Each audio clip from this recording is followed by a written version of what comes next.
Du Père, du Fils et du Saint-Esprit. Amen. Amen.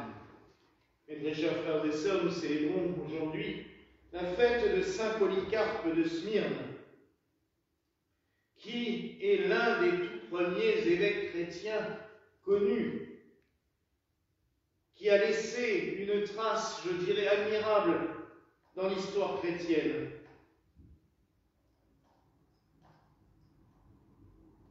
Il a été condamné au bûcher en 156. Il faut vous dire à quel point il est ancien, et il est mort à l'âge de 86 ans. Je dis cela parce que ça va faire partie d'un de ses arguments pour lutter contre l'empereur qui a ordonné sa mise à mort. En effet, Polycarpe est évêque de la ville de Smyrne. Il a été, d'après la tradition, consacré évêque par Saint Jean l'évangéliste lui-même, puisque Smyrne est à quelques encablures d'Éphèse, qui à l'époque était une ville gigantesque, une ville portuaire gigantesque, et c'est dans cette ville qu'après sa détention à Patmos, à la fin de ses jours, il y avait déjà vécu avant, mais il y est revenu. Saint Jean a vécu les dernières années de sa vie. On pourrait se dire, mais s'il avait 86 ans, ça veut dire que Polycarpe a encore connu Saint Jean en 70 après Jésus-Christ. Même si Saint Jean, sachant que Saint Jean avait 14 ans à la mort du Christ, ne n'oublions pas, il était tout jeune. Et surtout, que la tradition veut que Saint Jean ait vécu jusqu'à l'âge de 99 ans. Donc, ça laisse une grande marge, et du coup, les calculs sont très faciles à faire. Polycarpe a largement pu le connaître, le fréquenter, travailler, vivre avec lui et recevoir son enseignement. C'est d'ailleurs pour cela que l'Église a choisi de lire aujourd'hui cette lecture de l'épître de l'apôtre Saint Jean, où on nous rappelle l'amour du Sauveur, et que de donner sa vie pour le Christ est vraiment une marque distinctive de l'amour qu'on peut avoir pour lui. Mais j'y reviendrai parce que c'est un point que j'aimerais développer ce soir. Saint Polycarpe a donné sa vie pour le Christ, ça, il n'y a pas de doute. Il faut dire qu'il avait un peu tout fait pour se fâcher avec l'autorité romaine, ayant lui-même hébergé et caché le deuxième des plus grands saints de l'époque, Saint Ignace d'Antioche, qui était persécuté par les Romains, et du coup Polycarpe l'a reçu chez lui et l'a caché. Cela donnera d'ailleurs parmi les plus beaux textes de la littérature chrétienne des premiers siècles, les lettres de Saint Ignace à Polycarpe de Smyrne, que Polycarpe d'ailleurs reproduira et recopiera pour envoyer à d'autres églises. C'est grâce à lui que l'on tient ces magnifiques textes de Saint Ignace d'Antioche. L'empereur va fortement s'agacer et va vouloir faire mettre à mort Polycarpe. On le conduit au milieu du théâtre ou de l'arène. Nous avons les détails de sa mort parce que ses disciples l'ont écrit. C'est pareil, un des monuments de l'Antiquité chrétienne, le texte qui nous raconte la passion de Saint Polycarpe. Et Saint Polycarpe est donc amené au milieu de la foule. Les envoyés de l'empereur lui disent « Mais aie pitié de tes cheveux blancs, maudis le Christ, et tu auras la vie sauve. » Et Polycarpe leur répond « Comment pourrais-je maudire celui que je sers depuis 86 ans ?» Toute sa vie, il l'a voué au Christ. Il va être condamné au bûcher, vers lequel il va s'annoncer avec une foi profonde, avec un sentiment bienveillant, avec un amour profond. Et on dit même les actes de sa mort n'en parlent pas exactement. On dit qu'il prit dans le feu. Mais la tradition de l'Église veut que c'est à ce moment-là, dans le feu, dans le bûcher, qu'il va se mettre à réciter des paroles que vous allez tout de suite reconnaître. Nous te louons, nous te bénissons, nous t'adorons, nous te glorifions, toi.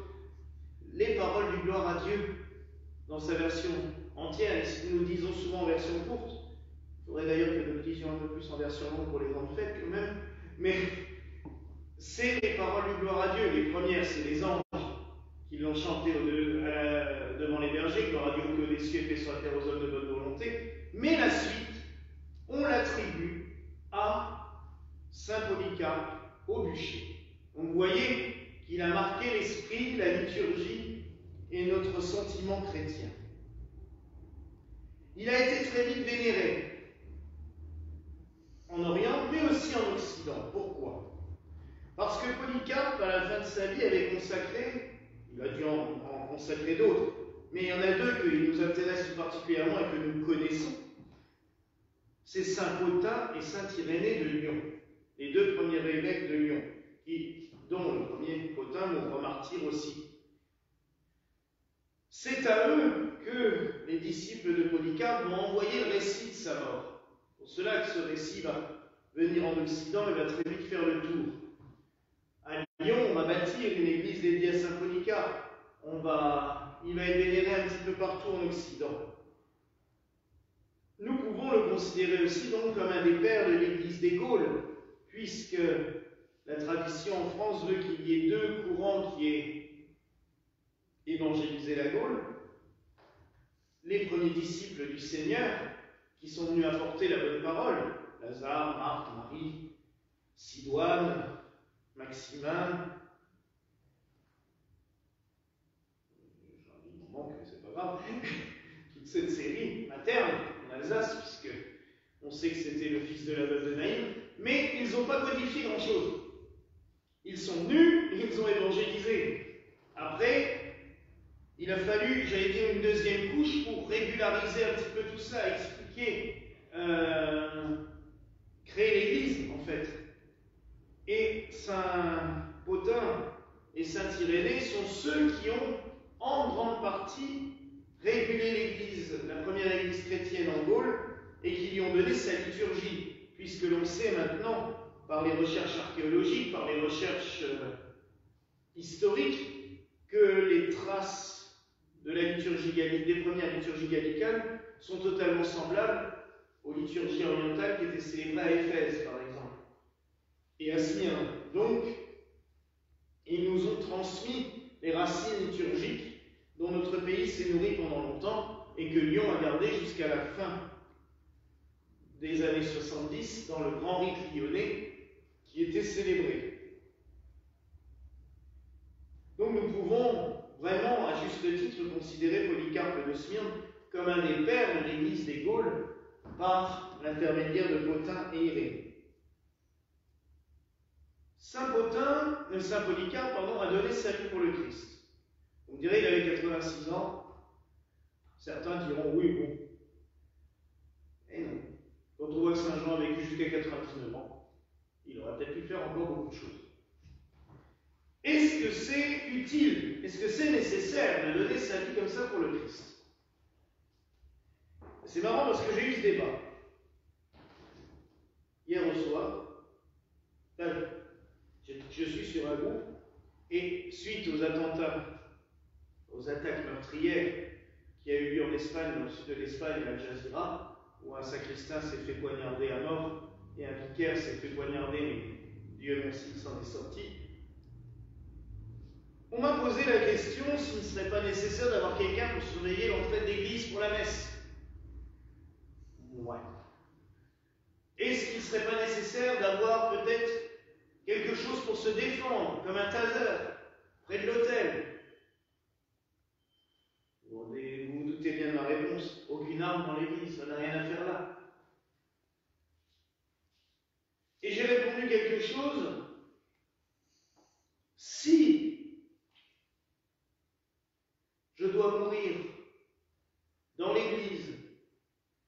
parce qu'un fou dangereux aura décidé de le faire à ce moment-là précis. Et si le Seigneur veut que ça se fasse, ben ça se fera, à sa gloire à lui. Parce que c'est une chose déjà qu'on ne peut pas décider nous-mêmes, on n'en décide pas, et il faut bien reconnaître que même les églises qui étaient surveillées par la police, ça n'a pas des fois empêché certains attentats. Si cela doit être ainsi, c'est ainsi. Donner sa vie pour le Christ. Ben oui, on le fait depuis l'ordination. Personnellement, je lui ai donné ma vie, j'avais 6 ans. J'ai dit que je voulais devenir prêtre et pas faire autre chose. Donc si ça doit être ainsi, ça sera ainsi. Mais il est hors de question que je me batte dans l'Église contre quelqu'un, au risque de provoquer encore pire. Imaginez un fou qui viendrait là avec un couteau. Bon, il veut me sauter dessus et me poignarder. Quelqu'un qui essaye de l'arrêter, mais en fait qui ne sait pas qu'en dessous de lui, il a une bombe. Et qui fasse sauter tous les paroissiens qui sont là. Qu'est-ce qu'on aura gagné? Rien, encore pire. Et ainsi de suite.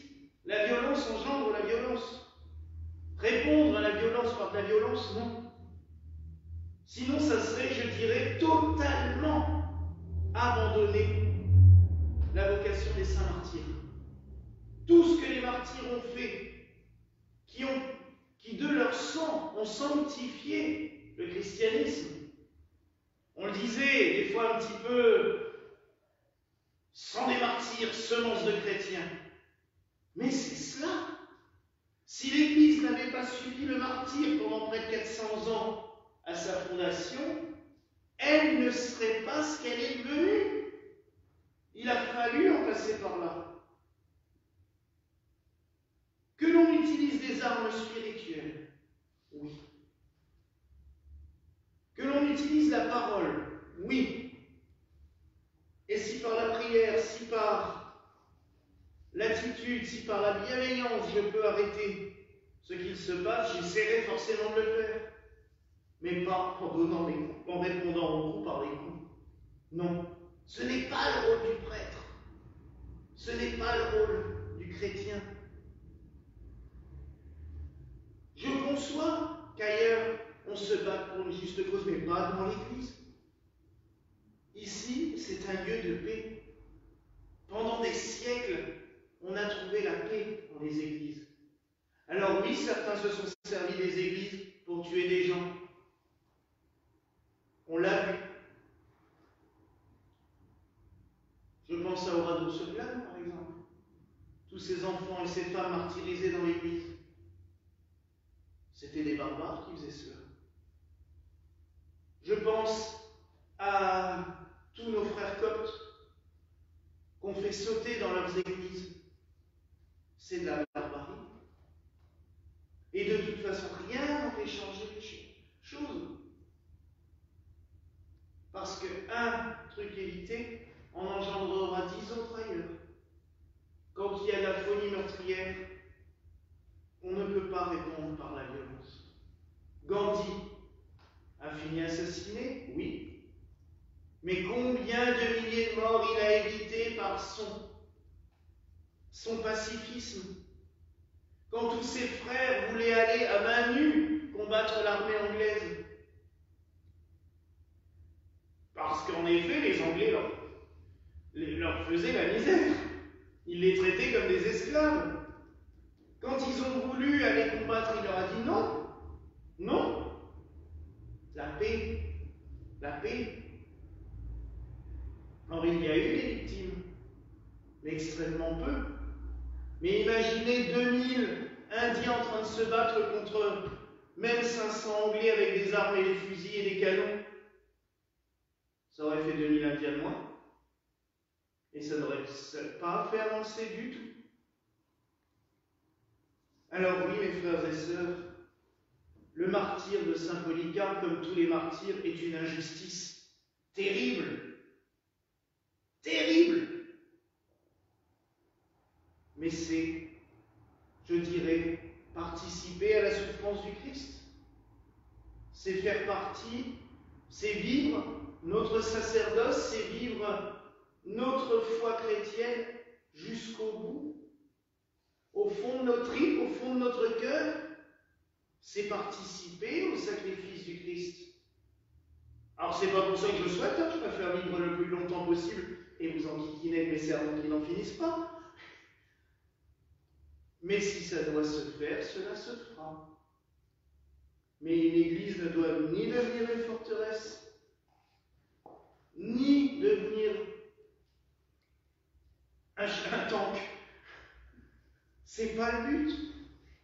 Déjà quand je vois nos églises avec des gens en armes devant, comme c'est arrivé à une époque avec le clan Vigipirate, être accueillis à la messe à la cathédrale avec 2 mitraillettes, non. Les portes d'une église doivent être grandes ouvertes, au bon et au mauvais.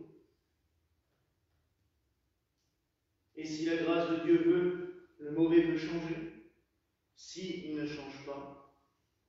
Imaginez, et j'y repense souvent aussi au Père Hamel, c'est un modèle récent. Un membre de sa famille a dit, quelques mois après, qu'il s'était souvent posé la question si son ministère avait été utile. Si ce qu'il avait fait dans sa vie sacerdotale, qui avait été longue, quand même presque 50 ans, avait porté du fruit ou porterait du fruit un jour. Peut-être que ça n'aurait jamais rien donné, en effet. Mais sa mort, glorieuse, a fait que le message du Christ a été entendu sans aucun doute par des milliers de personnes que certains n'auraient peut-être jamais entendu si le Père Hamel n'était pas mort durant sa messe. Je le répète, il est mort durant sa messe. Il a célébré la messe, je dirais, jusqu'au bout, jusqu'au point ultime.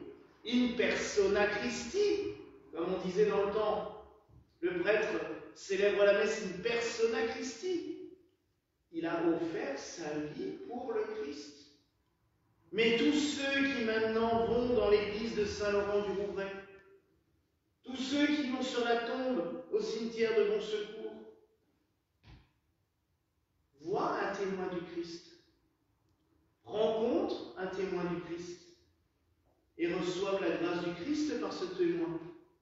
Et il est grandement temps qu'on le béatifie et qu'on le canonise. C'est presque inadmissible que cela ne soit pas encore fait, puisque les martyrs sont canonisés ipso facto, logiquement, sans procès. Mais là, on fait traîner les choses. Il est saint, puisqu'il a donné son sang pour le Christ. Et que par lui, des milliers et des milliers de personnes vont retourner au Christ grâce à ce sacrifice. Et c'est ça que je trouve beau. Donc oui, sa mort est injuste, mais non, son sacrifice n'est pas inutile, du tout. Et son ministère sacerdotal aura été vécu à fond. C'est dur ce que je dis ce soir, mais c'est la vie des premiers chrétiens qui nous l'enseigne, et souvent, avec le temps, on a oublié ce qu'était être chrétien. C'est beau de recevoir des grâces de la part de Dieu. C'est beau d'être béni par lui et d'aller à l'église comme ça le dimanche tranquille. Mais des fois, l'engagement chrétien nous demande plus. C'est pas une fatalité, mais ça peut arriver.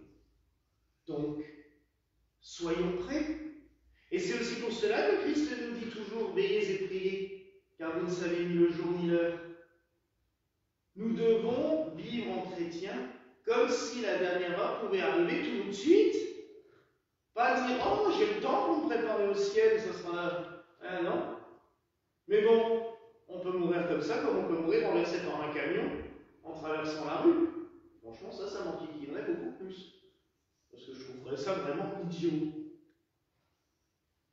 Alors oui, mes frères et sœurs, demandons à saint Polycarpe ce soir de nous aider à être toujours prêts, vigilants, veillants, prêts à offrir notre vie au Christ, pas forcément dans le martyre, mais à l'offrir en permanence, tous les jours, à chaque instant.